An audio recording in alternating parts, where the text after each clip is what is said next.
참 예수님, 안녕하세요. 주거니 받거니 성경 통독 시간입니다. 잠시 침묵 가운데 우리 각자가 잡은 대지양과 소지양을 두고 기도합시다. 성부와 성자와 성령의 이름으로 아멘. 열왕기 학원 7장 1절 이하의 말씀입니다. 엘리사가 말하였다. 주님의 말씀을 들으십시오. 주님께서 이렇게 말씀하셨습니다. 내일 이맘때에 사마리아 성문에서 고운 밀가루 한 수아가 한 세켈, 보리 두 수아가 한 세켈 할 것이다.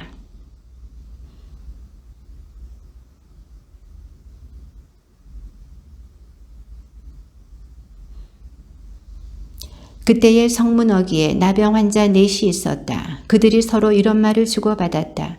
우리가 죽을 때까지 여기에 앉아있을 이유가 어디에 있느냐?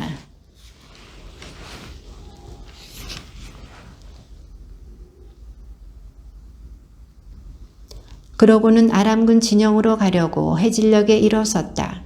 그런데 그들이 아람군 진영의 경계에 이르러 보니 그곳에는 아무도 없었다.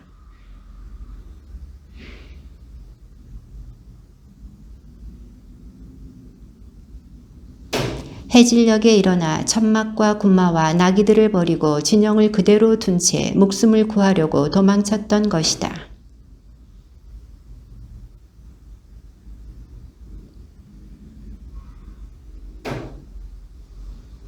그런 다음에 서로 이런 말을 주고받았다. 우리가 하는 일은 떳떳하지 못하다. 오늘은 좋은 소식을 전하는 날이다. 우리가 아무 말도 하지 않고 내일 아침 해가 뜰 때까지 기다린다면 벌을 받을 것이다. 그러니 어서 왕궁에 가서 이 사실을 알리자.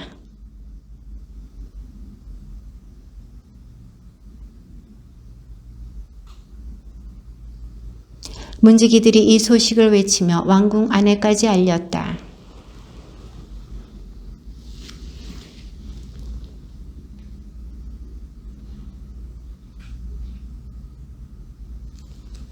그러자 신하들 가운데 한 사람이 대답하였다. 이 성읍 안에 남아있는 군마는 이미 사라져간 온 이스라엘의 무리와 같은 운명에 놓여 있습니다. 사람들에게 그 군마 가운데에서 5비를 끌어오게 하십시오. 그래서 그들을 함께 내보낸 다음에 지켜봅시다.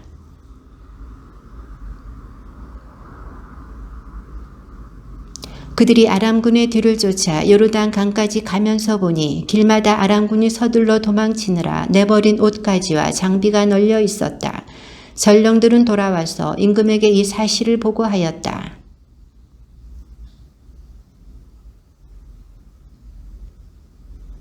임금은 자기를 부축한 무관을 성문 책임자로 임명하였다. 그러나 그는 성문에서 사람들에게 밟혀 죽었다. 임금이 내려왔을 때에 하느님의 사람이 말한 그대로다.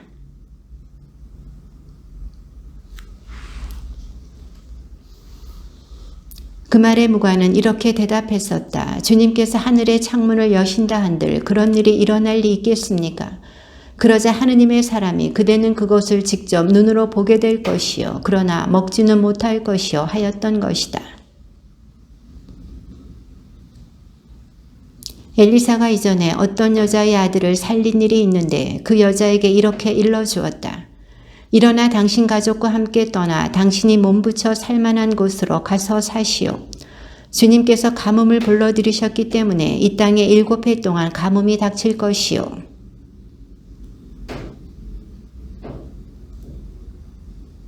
일곱 해가 지나자 그 여자는 필리스테아 땅에서 돌아와 임금에게 가서 자기 집과 밭을 돌려달라고 호소하였다.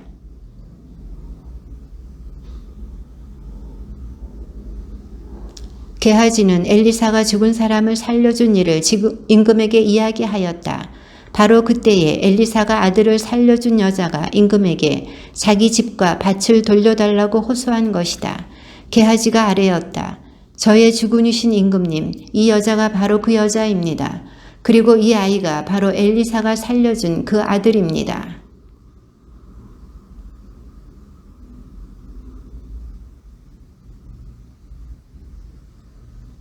엘리사가 다마스쿠스로 갔을 때 아람 임금 벤하닷이 앓고 있었다. 하느님의 사람이 여기까지 왔습니다 하는 보고를 듣고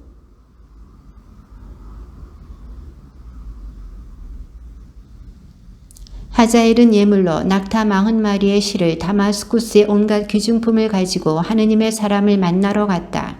그는 하느님의 사람 앞에 나와 서서 말하였다. 어르신의 아들 같은 아람 임금 벤하닷이 저를 보내어 제가 이 병에서 회복될 수 있겠습니까? 하고 물어보게 하였습니다.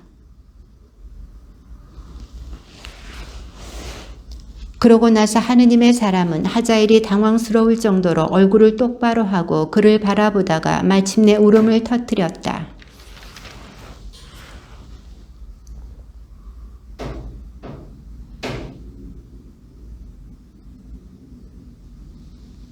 하자엘이 개와 같은 이 종이 어찌 그렇게 엄청난 일을 저지를 수 있겠습니까? 하고 묻자 엘리사는 이렇게 대답하였다. 주님께서 그대가 아람의 임금이 될 것임을 보여주셨소.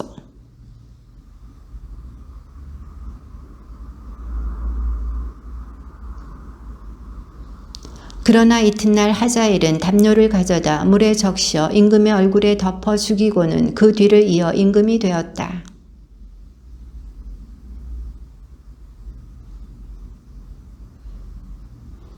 여호람은 32살의 임금이 되어 예루살렘에서 8해 동안 다스렸다.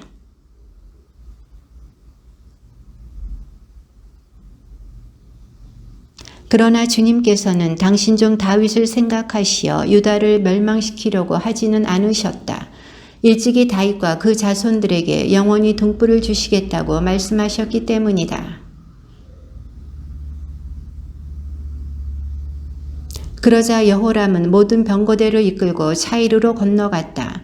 여호람은 밤에 출동하여 자기와 병거대 장수들을 둘러싼 에돔군을 쳤으나 오히려 여호람의 군대가 자기네 천막으로 도망쳐버렸다.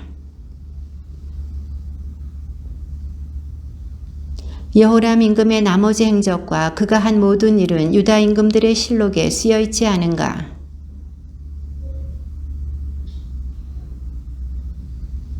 이스라엘 임금 아합의 아들 요람 제12년에 유다 임금 여호람의 아들 아하지야가 임금이 되었다.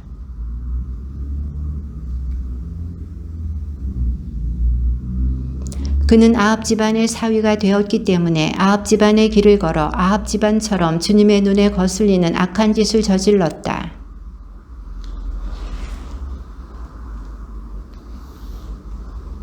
요람 임금은 라마에서 아람 임금 하자엘과 싸울 때에 아람인들에게 입은 부상을 치료하려고 이즈라엘로 돌아갔다. 이렇게 아합의 아들 요람이 아팠으므로 유다 임금 여호람의 아들 아하지야가 그를 보려고 이즈라엘로 내려갔다.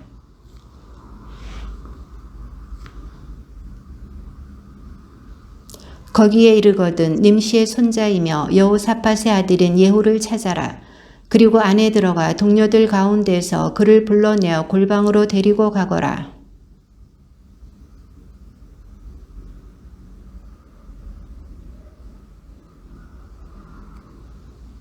그 젊은이 곧 젊은 예언자는 라못 기라스로 갔다.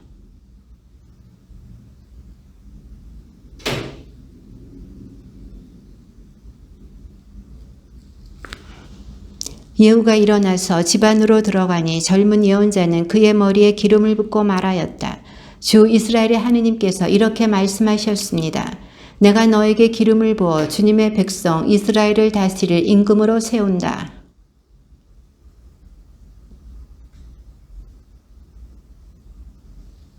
그러면 아합의 온 집안이 망할 것이다. 내가 아합 집안에 딸린 사내는 종이든 자유인이든 이스라엘에서 잘라버리겠다. 이제벨은 이즈리엘 들판에서 개들이 뜯어먹고 아무도 그를 묻어주지 않을 것이다. 그러고 나서 젊은 예언자는 문을 열고 도망쳤다.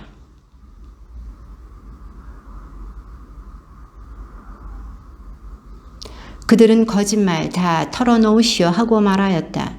그래서 예후는 그 사람이 주님께서 이렇게 말씀하셨습니다 하면서 내가 너에게 기름을 부어 이스라엘을 다스릴 임금으로 세운다고 말하였소. 님시의 손자이며 여호사밧의 아들인 예후는 요람을 칠 계획을 꾸몄다. 그때에 요람은 이스라엘 전군을 이끌고 아람 임금 하자엘에게 맞서서 라못 기랏을 지키고 있었다.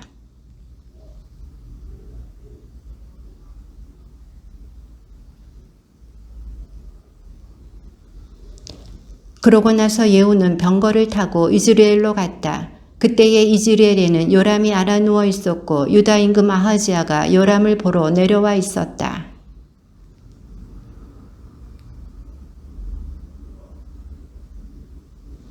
기마병이 나가서 예후를 만나 평안하시냐고 임금님께서 물으십니다 하자 예후는 평안하건 안 하건 너와 무슨 상관이냐 돌아서서 내 뒤에 나 따라라 하고 일렀다. 파수병이 보고하였다. 전령이 그들에게 다다르기는 하였지만 돌아오지 않습니다.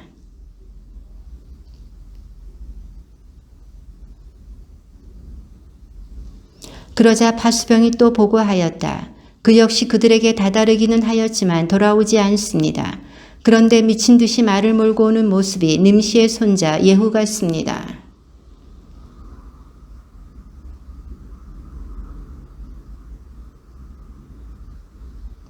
요람이 예후를 보고 예후 장군 평안하오 하고 묻자 예후가 대답하였다.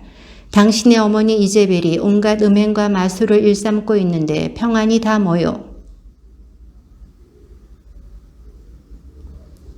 예후는 활을 당겨 요람의 두 어깨 사이를 겨누고 쏘았다. 화살이 요람의 심장을 뚫고 나오자 그는 병거 바닥에 쓰러졌다.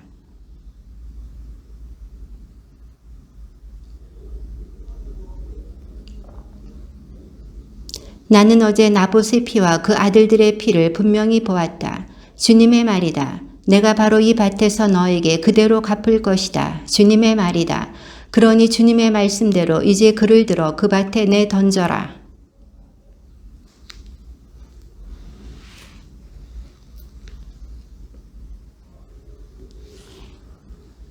그의 신하들이 그를 병거에 실어 예루살렘으로 옮겨다가 다윗성에 있는 무덤에 그의 조상들과 함께 묻었다.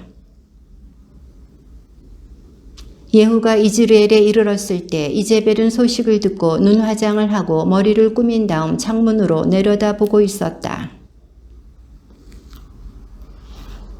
그러자 예후가 창문을 쳐다보며 말하였다. 거기 누가 내 편이냐 누구 없느냐. 그러자 넷이 두세 명이 그를 내려다보았다.